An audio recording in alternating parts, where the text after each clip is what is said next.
Hello बच्चों, let's read this question. The question says the semilog of per minute growing bacteria is plotted against time. What will be the shape of graph? First one is sigmoid, second is hyperbolic, third one ascending straight line and last one descending straight line.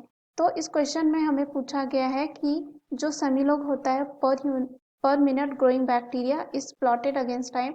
सो यहाँ पे किस तरह का shape बनेगा. तो आइए देखते हैं इस क्वेश्चन का आंसर क्या होगा. सबसे पहले जो है इस क्वेश्चन में हम बात करते हैं कि कॉन्सेप्ट की.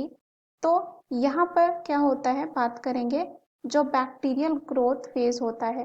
बैक्टीरियल ग्रोथ फेज की बात करें तो मेनली ये जो है 4 होता है. 4 में से पहला जो होता है वो होता है यहाँ पे लॉग फेज. पहला जो होता है क्या होता है, लॉग फेज. उसके बाद यहाँ पर दूसरा जो आता है वो होता है एक्सपोनेंशियल. दूसरा होता है एक्सपोनेंशियल. थर्ड जो यहाँ पे हो जाता है वो स्टेशनरी होता है, स्टेशनरी. एंड लास्ट जो होता है वो होता है डेथ फेज. तो सबसे पहले जो लॉग फेज होता है इसमें ये देखा जाता है बैक्टीरिया क्या करता है, स्टार्ट करता है ग्रो करना. क्या करता है, स्टार्ट करता है ग्रो इन लिमिटेड पॉपुलेशन. उसके बाद एक्सपोनेंशियल में जो है सबसे ज़्यादा ग्रोथ देखी जाती है. मैक्सिमम जो है क्या होता है इसमें ग्रोथ, क्योंकि यहाँ पे रिसोर्सेज जो है वो हाई होती है. उसके बाद आता है स्टेशनरी. तो यहाँ पे स्टेशनरी में क्या होता है, जो पॉपुलेशन होता है वो स्टेबल हो जाती है.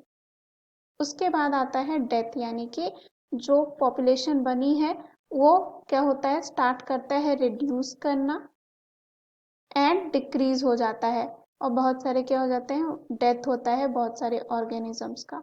सो यहाँ पे अगर हम देखें पहला जो ऑप्शन दे रखा है सिग्मॉइड. तो सिग्मॉइड में क्या होता है, सिग्मॉइड जो है किस में देखा जाता है, ये जो है ग्राफिकल रिप्रेजेंटेशन होता है बैक्टीरियल ग्रोथ का. बैक्टीरियल जो ग्रोथ होती है उसका ग्राफिकल रिप्रेजेंटेशन होता है. और यहाँ पे कह सकते हैं the growth of an organism without any other जो है फैक्टर इन्वॉल्व होता है. एनी अदर फैक्टर इन्वॉल्व, ऐसा कह सकते हैं. जो सिग्मॉइड होता है ग्राफिकल रिप्रेजेंटेशन होता है बैक्टीरियल ग्रोथ और the growth of an organism without any other factor involve. तो यहाँ पे ये गलत होगा क्योंकि यहाँ पे शेप सिग्मॉइड नहीं बनता है. दूसरा यहाँ पे अगर हम बात करें तो दे रखा है हाइपरबॉलिक.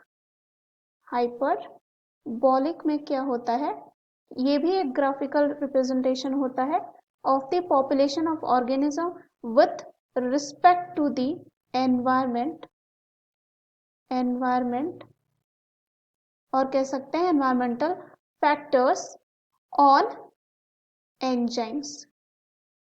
तो यहाँ पे ये क्या हो जाएगा, गलत, क्योंकि यहाँ पे इस तरह का शेप नहीं बनता है. सी दे रखा है असेंडिंग स्ट्रेट.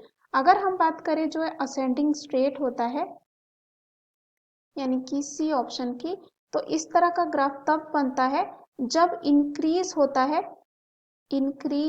है और कह सकते हैं increase in growth of bacteria per unit time. तो हमें इस क्वेश्चन में यही पूछा गया है. अगर हम क्वेश्चन में देखें तो बोला गया है कि semilog of per minute growing bacteria is plotted against time. तो ये क्या होगा, शेप असेंडिंग स्ट्रेट लाइन होगा. कुछ इस प्रकार का ये बन सकता है. असेंडिंग जो है स्ट्रेट, यहाँ पे कुछ इस तरह का हम कह सकते हैं. कुछ यहाँ पे इस तरह का स्ट्रेट जो है लाइन हो जाएगा. ये जो है क्या हो जाएगा, कुछ इस तरह का स्ट्रेट लाइन हो जाएगा. तो यहाँ पे ये जो है इस क्वेश्चन का आंसर होगा डी. दे रखा है descending straight line. Descending straight line में ये देखा जाता है कि ये इसमें डिक्रीज होता है. क्या होता है, डिक्रीज होता है in the growth of the organism. तो यहाँ पे क्या हो जाएगा, गलत. So the right answer this question is option C. Hope you understood it well. Best of luck.